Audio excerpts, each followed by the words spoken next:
People get arrested every day, but what happens when the people that get arrested are actually the wives of the cops sent to carry out the arrest? In this episode, we look at situations where the suspects are wives or girlfriends of cops. Crime Tracker. On September 25th, 2023, officers responded to a report of a female driving erratically and almost smashing into a vehicle. She eventually came to a stop after hitting a curb by the side of the road, and as the cops approached the vehicle, they were dazed to see who the reckless driver was. Get this motherfucker out of my car. One step out.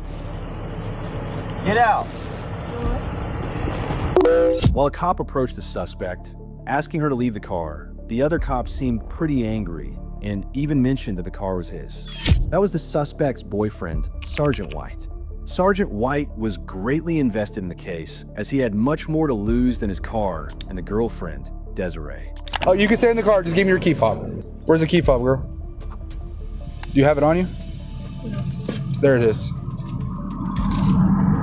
Oh my, really? You're not getting any. Because who you know, it don't matter, okay? You know it's against the law to be driving under the influence, correct? It's not the key fob. Okay, you do know that, right? Since Desiree was in the vehicle and was suspected to be under the influence of something, the cops knew they had to find a way to hinder her from driving off and worsening the situation without ruining their relationship with her or their colleague. And this was a very tough call. Are you gonna get out of the car, yes or no? No. Okay. I have one out on the garage. Oh, really? Yeah, really. Really? Oh, what the f***? You're gonna listen. You don't get any favors because who you're dating. You understand that? Don't resist. Olenek, stop. I can call all your shit, right? 4269. Stop. No. Yeah, stop. You already messed up. Stop, man. We're 15 one time. You're not wrong. Stop. You're wrong. Stop. You did this. That's on you. That is not on those Deputies coming from 1300 block of Northwest. Contrary to what they imagined, Sergeant White had supported her arrest. And after resisting arrest and bruising a cop, Desiree was finally detained. Sorry. You're all right. I'm sorry. I mean, I don't know her issue. I'm so embarrassed. I tried. Was the child inside the car? You grabbed the car. You grabbed the kid? Yeah, I watched him get the kid out of the car. Yeah, I did. As I was pulling Okay, get the child's information? Yeah. Are you, I guess your mom? Grandma. Grandma? I had no clue. The cops then shifted their attention to their colleague to figure out why he was so agitated about the situation with her reckless driving. Desiree had not only endangered herself, she had also endangered White's child. Amidst all of that, the cops were very pleased that they couldn't arrest Desiree at that moment. Des, relax. Come on. Hey, I got no part of none of this. Okay? Desiree was a local sergeant's girlfriend known by most cops present, and handling anything pertaining to the case would be a conflict of interest on their own part. So they handed the case over to the sheriff's office. I ran up, I snatched the door open, I put the car in park, I turned it off. I didn't see the key fob, but I have my spare. I keep my spare in my unit. Watch your road. Yeah, watch your back, bro. I put it in park, I turned the car off. I didn't say a word to her. I ran around the other side because I could see baby's feet. So I'm trying to think before she gets the conscious effort to try to put this car back in drive or turn it on. I run around, I grab the baby. And then I ran right up to her mom and I was like, take the baby. Olenek rolls up, he was like, Sarge, we got it. I said, please deal with that. And I backed up. The only reason I'm here is because this motherfucker wouldn't answer the phone, so I'm tracking and I'm like, something ain't right. Mm-hmm. Obviously, I was right. With a breath test of 0.36 BAC, Desiree was charged with multiple counts of battery on a police officer, resisting, aggravated DWI, and abuse of a child. Sergeant White was useful in his girlfriend's case, but Trooper Davis was so unhelpful, his girlfriend wanted him gone. What is wrong with you? I don't need help. I need to get away from you. On August 21st, 2023, Davis filed a petition confining a woman named Michelle to a psychiatric hospital. He then tracked her down and asked an acquaintance to record the interaction, but Michelle was not very happy to meet Davis. What is wrong with you? I don't need help. I need to get away from you. No. This isn't normal. I don't care what anybody says. Can I please stand up? In the commitment petition that Davis filed, he noted that Michelle had sent several worrying texts to him, one of which read, "I'm going to drive myself off a cliff and go out in style." These seems like very concerning words and raise questions on why Michelle did not want any help from Davis. But the answers to those questions were not far off. You're absolutely insane. You're insane. And then you paint me to look insane as I'm sitting on the ground with my head slammed into this and that by a cop who called the cops on. 4 months before this incident, Davis and Michelle entered into an intimate relationship. But Michelle soon ended the relationship with Davis, seemingly for various reasons. And you call the cops on me for what? For what? Oh, because I'm around a sociopath who says he can do whatever he wants. Women are objects and whatever he wants. I'd be happy to tell them that. I mean, I don't know why you don't like when your truth, I just tell it back to you. I don't know why you don't like that. But this is unacceptable behavior. Totally unacceptable. What the f? Davis was off duty that day. He could have been with his kids and wife whom he had cheated on. But instead, after telling Michelle things like, "I know you're not crazy, and I will paint you as crazy," he was sitting on her legs while waiting for backup to commit her to a psychiatric hospital. Who does that? You don't give a shit about anything except yourself. And if this is caring, you have a very delusional way of expressing it. Get off me. I didn't do anything. I didn't do anything wrong except disagree with you. With bruises all over her body from being manhandled on gravel, Michelle hoped she could get up from the floor, but soon she wound up in a far worse situation. I don't understand. And I can't relax. You just called the cops on me for existing. I didn't like your truth. Jesus, dude. Come on. What the fuck? What? Why are you treating me like I'm a criminal? I didn't do anything. I just want to be able to stand. Back and find out where they are. Davis claimed to care about Michelle, but his use of force was visibly from a place of perceived malice. Michelle was now aggressively restrained, causing her to rue the cause of her current predicament. I can't make up that I assaulted you. I just didn't agree with your truth. I didn't do anything wrong. I didn't do anything wrong. I just left.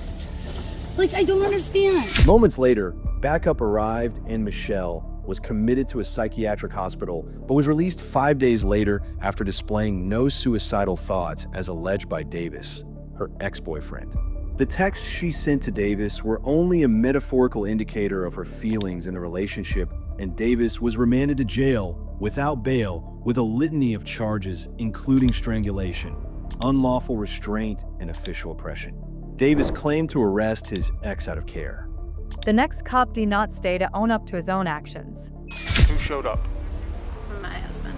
On November 12th, 2017, a police officer was notified of a physical altercation involving 2 men, but upon getting there, he only saw one of them, and that ended up being a good thing for him. So, what happened? Someone ran down the hill. I was sitting here exercising and just came down and jumped me and started hitting me in the head. Do you know him? Yeah. Okay. The man had been exercising at the park when another man assaulted him. Luckily, a passerby was present to stop the fight from escalating, and even though the man did not disclose what caused the fight, the cop had a pretty good idea. And from what I understand, this is his wife? Yeah. Yeah? Okay. So, you had any beef with him? Any issues? There's been an ongoing issue, but nothing physical until now. Okay. You want to press charges? No? The man was at the park with a woman, and he got jumped by her husband. While the relationship between the man and the woman is not clear, it is safe to assume that the woman's husband didn't like the fact that they were together, and rightfully so. Apart from the swelling on the victim's head, the cop was unsure of the extent of his injuries. So, While they waited for emergency medical services, he carried out a series of tests, after which he would make a remarkable discovery. You know what day of the week it is, Sean? It's Sunday, You know what month we're in? November What year is it? 2017. Who's president? Trump. How many quarters in a dollar? 4. Okay. Do you have any medical issues? Allergic to anything? Nothing more. Did you lose consciousness at all? Did he just use his hands, feet? I think just his hands, yeah. Okay. Assured he was cognitively sound, the cop shifted his focus to the wife of the assailant, Stephanie, who was a witness to the assault and held information that the cop could only wish was false. Who showed up? My husband. Okay. What's your husband's name? Josh Mulkey. Huh? Josh Mulkey.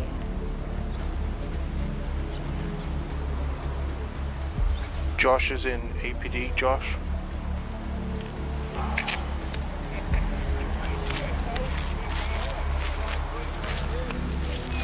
Stephanie's husband, Joshua Malecki, was an Albuquerque Police Department officer who was suspended from duty for a DWI crash. 3 months later, Joshua was back in the police radar, this time for assault. The cop knew that this case had just become more complicated, but he later realized that it was even more complicated than he thought. David, 635 PD.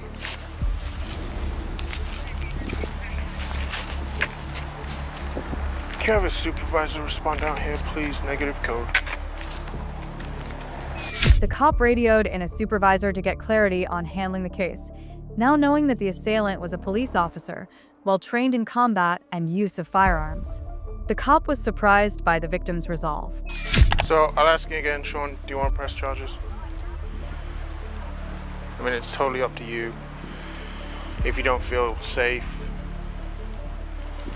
if you feel like this is going to progress on something, it's going to get written up anyway. And What does that mean? There's going to be a report made, and it's going to go, I take it you know who her husband is.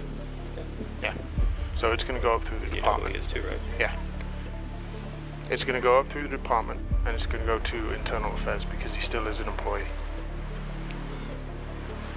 But if you don't feel safe, I mean, even after this, if something else happens, call us back.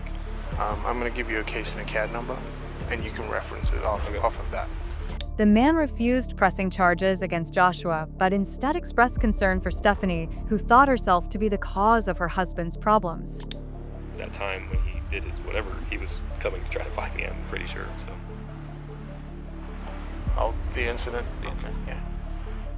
I guess that's what you told me, because she called me frantic on the phone saying he just left drunk in a car, and he's looking for you. I'm like, well, I wasn't living at the place I'm living now, somewhere else, but, because we've been having an affair for months now, and, he knows about it, and she just lies to him that it's not happening, and it's still happening. She won't leave him because she's scared.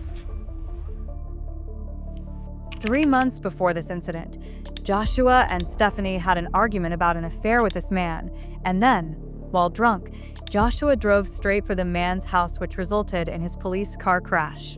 6 months after this incident, Joshua resigned from the Albuquerque Police Department. Thanks for watching, and if you enjoyed this video, please subscribe, like, and drop a comment. Crime Tracker.